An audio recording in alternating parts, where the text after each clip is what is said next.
सुरुवात करूया सविस्तर बातम्यांना। अजित पवारांना मुख्यमंत्री करायचं असेल तर जोमानं काम करा असं आवाहन छगन भुजबळांनी पदाधिकारी आणि कार्यकर्त्यांना केलेलं आहे। तसंच न्यायाचा तराजू हा अजित पवारांच्या बाजूने झुकणार असा दावा देखील भुजबळांनी केलाय। राष्ट्रवादी काँग्रेस पक्ष उभारण्यामध्ये आमचाही खरीचा वाटा आहे, पक्षाचं नाव आणि चिन्ह देखील माझ्याच बंगल्यावर ठरलेलं आहे असंही भुजबळांनी सांगितलं।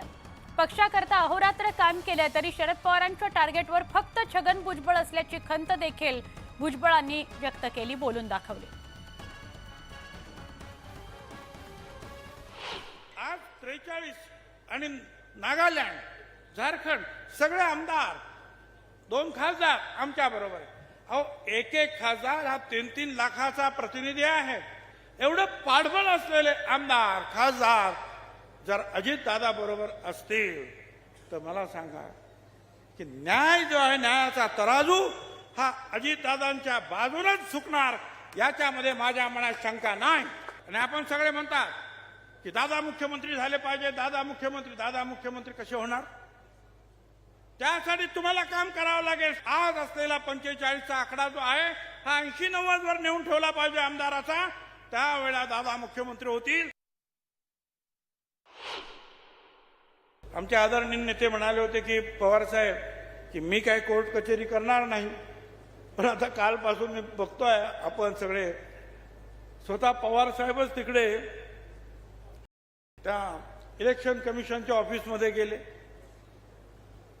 आणि बाहेर ते सांगतात ठीक आहे, आदरणीय आमचे नेते आहे आणि ते सांगतात मी संस्थापक अध्यक्ष आहे। पवार साहेब मला तुम्हाला विचारायचं, मी सुद्धा संस्थापक साहेब, तुमचा वाटा खूप मोठा असेल पण आमचा सुद्धा खारीचा वाटा आहे की नाही? उपमुख्यमंत्री अजित पवार हे नाशिक दौऱ्यावर आले। त्यांच्या स्वागताकरता उभारण्यात आलेल्या होर्डिंगवर आता शरद पवार नव्हे तर यशवंतराव चव्हाण यांचा फोटो लावण्यात आलाय। शरद पवार यांनी अजित पवार गटाला माझा फोटो वापरू नका असं सुनावलं होतं। त्यानंतर आता पवार यांचा फोटो वगळून यशवंतराव चव्हाण यांचे फोटो नाशिकमधील बॅनरवर झळकले आहेत। चव्हाण यांनी पवार यांना मानसपुत्र मानलं होतं। चव्हाण हे देशाचे संरक्षण मंत्री झाल्यावर नाशिकमधून लोकसभेवर बिनविरोध निवडून गेलेले होते। त्याच ठिकाणी अजित पवार गटानं चव्हाण यांचे फोटो बॅनरवर लावायला सुरुवात केलेली आहे।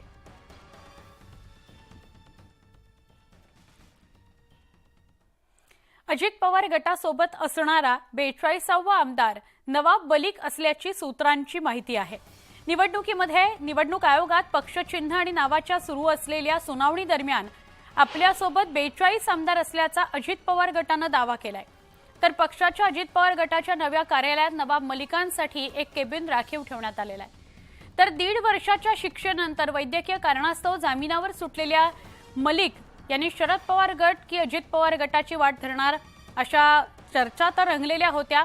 मात्र आता सूत्रांकडून असं कळतंय की अजित पवार गटात नवाब मलिक हा 42वा आमदार असतील अशीच दाट शक्यता आहे।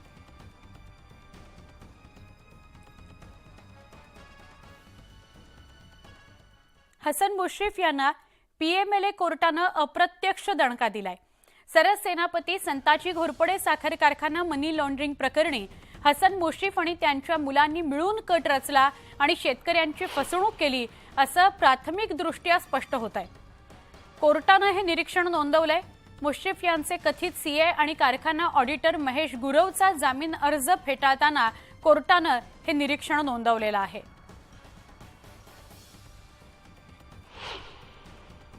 या आधारावर अजितदादांनी जे समर्थन दिलं, आता बघा अजितदादांनी जे समर्थन दिलं त्या समर्थनार्थ त्यांनी जे जाहीर केलं ते महत्वाचं आहे। बाकी इन्क्वायऱ्या चौकशा जे काही झाला पूर्व काळामध्ये ते होत राहत, त्याला काही पण आज त्यांनी समर्थन दिलं देशाकरता, हे राष्ट्र निर्माणाकरता महाराष्ट्र क्रमांकावर 1 वर आणण्याकरता त्यांनी पक्षाला येण्याची आपली भूमिका व्यक्त केली आहे। त्या प्रमाणात कारवाई होत असेल, आता ते तुमच्यासोबत सत्तेत जोडलेले आहेत तर मग इतर त्यांची कारवाई कुठं मागितली कोणी? त्यांची कारवाई जे काही त्यांच्याकडे जे हला आहे त्याचं मला पूर्ण माहिती नाही असेल मुश्रीफाबद्दल काही। त्यांच्या ऑडिटरला त्यांनी बेल नाकारताना हसन मुश्रीफ यांच्यावर पीएलएमए कोर्टाने अत्यंत गंभीर स्वरूपाचे निरीक्षण नोंदवले आहे. खरं तर या साखर कारखान्याच्या परिसरातील शेतकऱ्यांची फसवणूक झाल्याचं कोर्टाचं आता निरीक्षणातून स्पष्ट झालेलं आहे. आता या मंत्रिमंडळातून हसन मुश्रीफ यांना 1 मिनिटसुद्धा त्या पदावर सरकारला थोडी तरी इमानदारीची चाळ असेल, थोडी तरी प्रामाणिकपणाची आणि शेतकऱ्याच्या संदर्भात कणव असेल तर शेतकऱ्याला फसवणाऱ्या हसन मुश्रीफ यांची तात्काळ मंत्रिमंडळातून हकालपट्टी करावी. हसन मुश्रीफ तर जेलमध्येच त्याला सगळे पाठवणार होते ना, मग तो जेलमध्ये गेला नाही, तो मंत्रिमंडळात गेला, डायरेक्ट मंत्रिमंडळात. त्याच्यामुळे अनेक साखर कारखानदार ज्यांच्यावर भ्रष्टाचाराचे आरोप आहेत ते सध्या मुलुंडला असतात, आम्हाला पण मंत्री करा सांगण्यासाठी. हा संताजी घोरपडे साखर कारखाना हसन मुश्रीफना जेलमध्ये टाकायला कोण निघालं होतं? हेच भाजपवाले ना. आता काय झालं? हायकोर्टाचे ताशेरे आहे, तुम्ही पुरावे दिलेले आहात. या माणसानं गेल्या 10 वर्षामध्ये ज्यांच्यावरती आरोप केले भ्रष्टाचाराचे, ते सगळ्यात भारतीय जनता पक्षामध्ये उच्च पदावर आहे. उपाठा गटाचे खासदार संजय राऊतांनी मुख्यमंत्री एकनाथ शिंदे, उपमुख्यमंत्री देवेंद्र फडणवीस, उपमुख्यमंत्री अजित पवारांवर घणाघाती टीका केली आहे. टीका करताना त्यांची पातळी मात्र घसरली. यावरून आता शिवसेना आणि भाजपनं त्यांना खडेबोल सुनावलेले आहेत. राऊत प्रतिक्रिया देण्याच्या लायकीचे नाहीयेत असं उपमुख्यमंत्री देवेंद्र फडणवीसांनी म्हटलंय. तर अशा प्रकारच्या टीकेमुळे उबाठा गटाचीच प्रतिमा जनतेमध्ये मलिन होतीये असा टोला शिवसेना आमदार संजय शिरसाट यांनी लगावलाय. हा देवेंद्र डमरू वाजवतायत, डमडम डमडम डमडम, आणि 2 बंदर नाचतायत. दुसरं कायच्या हातात आहे काय? नाच मदारी. संजय राऊतांना मी कधीच उत्तर देत नाही, कारण उत्तर देण्याच्या लायकीचे ते नाहीत. लायकीचे नाही याचा अर्थ असा आहे की ते काहीही बोलतात, आणि जर काही बोलणारा व्यक्ती आहे त्याला काय उत्तर आपण द्यायचं? हा संजय राजाराम राऊतचा मदारी कोण? मातोश्रीवर बसलाय की सिल्वर ओकवर बसलाय हे तर पहिलं ठरव. म्हणून तर मी त्याला संजय राजाराम राऊत म्हणतो की त्याचा बाप कोण आहे हेच त्याला माहित नाही. त्यांनी दुसऱ्यांना मदारी आणि दुसऱ्यांना माकडं बोलू नये, कारण हा नेमकं कोणाचा माकड आहे? ह्याला नेमकं कोण नाचवतो? मातोश्रीवाले नाचवतात की सिल्वर ओकवाले नाचवतात? हे पहिलं त्यांनी जाहीर तरी करावं. संजय राऊत हा बेसलेस माणूस आहे. महाराष्ट्राचा मुख्यमंत्री हा देशामध्ये नावाजला जातो, आणि अशा मुख्यमंत्र्यांवर टीका करणं आणि ह्या पातळीवर टीका करणं या संजय राऊत सारख्या फडतूस माणसाला जमतं. खऱ्या अर्थानं हा डोंबारी हात स्वतःचाच. तो हा पुंगी वाजवतो, आणि त्या पेटाऱ्यात बसलेले जे साप असतात ना, साप ज्याला आपण नाग म्हणतो उगाच तरी, ते आपला फणा काढून नाचत असतात. उपमुख्यमंत्री देवेंद्र फडणवीसांच्या हस्ते अकोल्यातील शहीद स्मारकाचं उद्घाटन करण्यात आलं. देशाकरता प्राणांची आहुती देणाऱ्या वीर सैनिकांचं हे स्मारक आहे. त्याचं लोकार्पण देवेंद्र फडणवीस यांच्या हस्ते करण्यात आलं. अकोला इथल्या हुतात्मा स्मारक इथं ते स्मारक उभारण्यात आलेलं आहे. 28 शहीदांचे पुतळे उभारण्यात आले असून नवीन पिढीला त्यांच्या कार्यकर्तृत्वाची ओळख करून देण्याचा प्रयत्न यातून करण्यात आलाय. 1 कोटी रुपये निधी खर्च करून युद्ध शहीद स्मारकाची उभारणी करण्यात आलेली आहे. मला एका गोष्टीचा आनंद आहे की अजूनही उद्धव ठाकरेंची संघटना रामराज्याबद्दल बोलते आहे, कारण रामराज्याची संकल्पना तर त्यांनी आधीच सोडून दिली आहे. राष्ट्रवादी काँग्रेसच्या शरद पवार गटाचे जितेंद्र आव्हाड यांची पत्रकार परिषद. कोणालाही सहन होणार नाही. He was running the party like a personal fiefdom. हा शब्दच मुळे शरद पवारांच्या एकूण चारित्र्याविषयी विरोधाभास निर्माण करणार आहे. शरद पवार साहेबांनी आयुष्यात कधी लोकशाही मूल्यांच्या बाहेर जाऊन काय केलंय किंवा त्यांनी त्यांच्या साथीदारांना कशी मदत केली ह्याची जर कहाणी सांगायला बसलो तर 2 दिवस कमी पडतील. प्रत्येकाच्या जीवनामध्ये आलेल्या प्रसंगांना राजकारण सोडून सुद्धा मदत करणारे शरद पवार आहेत. बहीण भावांची भांडणं, नवरा बायकोची भांडणं, 2 घरातली भांडणं, त्यासाठी सगळ्यांना वेळ देणारे शरद पवार आहेत.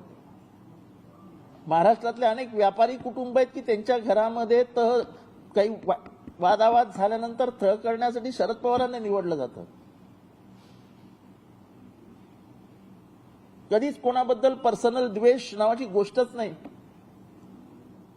अशा माणसाला तुम्ही आरोपी म्हणून समोर बसवता आणि म्हणता की तुम्ही संस्थानिकासारखे वागता. जो माणूस आयुष्यभर राजा राजवाड्यांच्या विरोधात राहिला, आयुष्यभर या तत्वांना महत्व देत गेला की सर्वसामान्य माणसाला ताकद मिळाली पाहिजे, सर्वसामान्य माणूस वरती गेला पाहिजे, स्त्रियांना अधिकार दिले, मंडळ आयोग आणला, बाबासाहेब आंबेडकरांचं नाव दिलं, त्याच्यामुळे सत्ता गेली, पण कधीही त्या गोष्टींचं दुःख व्यक्त केलं नाही. हे मूळ मुद्दे आहेत आणि हे आपण केलंच पाहिजे ही त्यांची भावना आहे.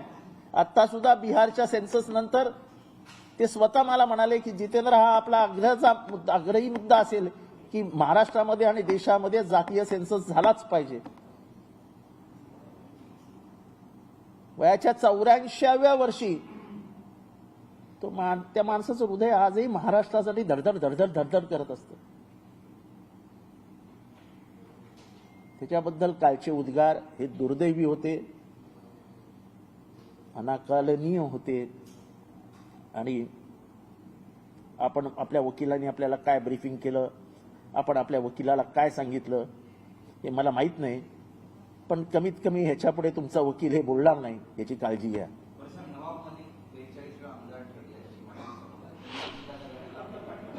नाही, मला या सगळ्याबद्दल मला आता कोण कोणाच्या गटात आणि कोण कोणाला पाठिंबा देतं आता हे दूरची गोष्ट आहे. ऑलरेडी सुनावणी सुरू झालेली आहे. आता कोण कोणाकडे याच्यावर काही चर्चा करण्यात अर्थ नाही.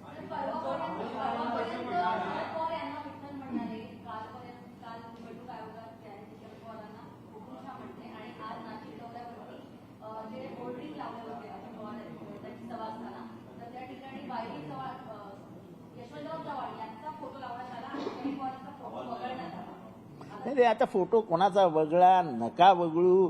आता तुम्ही त्यांना विठ्ठल म्हणा, गणपती म्हणा, शंकर म्हणा, महादेव म्हणा, महाकालेश्वर म्हणा, काही म्हणा, तुमच्या मनातले शब्द इलेक्शन कमिशन समोर आले. तुमचा वकील जेव्हा बोलतो तो वकील त्याला जे ब्रीफ केलं जातं ते बोलतो.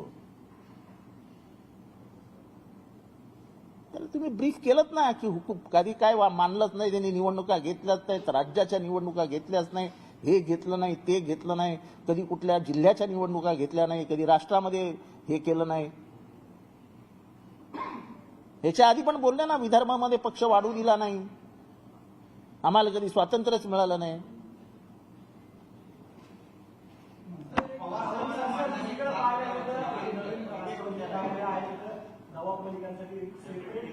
हे बघा, मला त्याच्यामध्ये बोलायचं नाही आहे. मी आधीच सांगितलेलं आहे तुम्हाला. माझा जो विषय आहे तुम्हाला सांगितलं होतं, आपण गप्पा मारायला बसलो होतो. मी तुम्हाला सांगितलेलं मी कुठल्या विषयावर तुम्हाला बोलायचं असेल तर बोलेन. मला ह्या विषयांशी काही घेणं देणं नाही. कुठल्या केबिनमध्ये कोणी बसणारे काय ह्याच्याशी काही मला घेणं देणं नाही.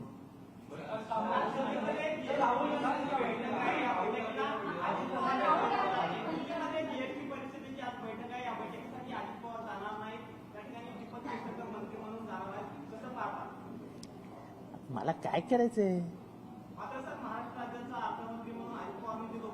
त्यांना ते महत्वाचं वाटत नसेल तर ते त्यांना विचारा ना, मला काय माहिती ते का जाणार नाही.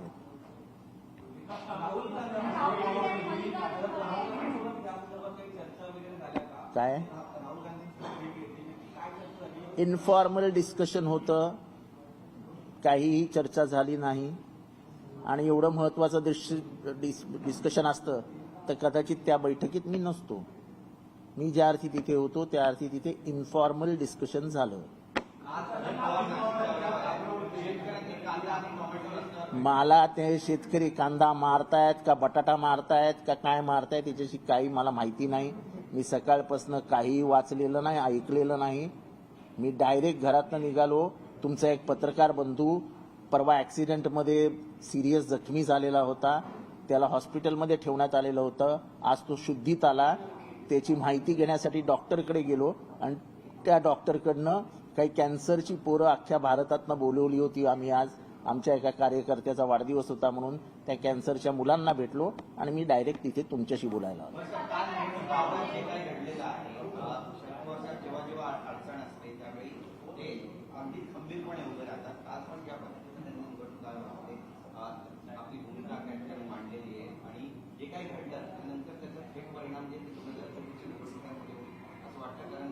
नाही, मला निवडणुका वगैरे दूर राहिले हो. निवडणुका हरू जिंकू, सत्ता येते जाते, पण तुम्ही शरद पवारांना एक संस्थानिक, एक हुकुमशाह जो लोकशाही मानतच नाही असं म्हणण्याची हिंमत कशी दाखवू शकता? 18.5 वर्ष मंत्री तुम्ही होतात ना, शरद पवार होते का? तुम्हाला काय मेहनत करावी लागली होती का की शरद पवारांच्या घराच्या बाहेर 10 तास उभे आहेत?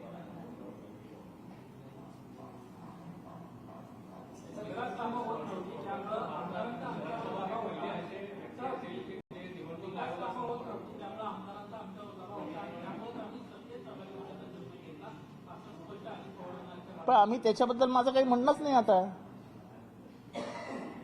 मला ह्या प्रश्नाचं उत्तर तुमच्याकडनं सामुदायिकरित्या महाराष्ट्रात द्या म्हणून सांगतोय की शरद पवार हुकुमशाह आहेत का? जितेंद्र आव्हाडांची पत्रकार परिषद होती, त्याचं थेट प्रक्षेपण बघत होतो. इथे वेळ झाली एका छोट्या ब्रेकची. पहा फक्त न्यूज 18 लोकमत.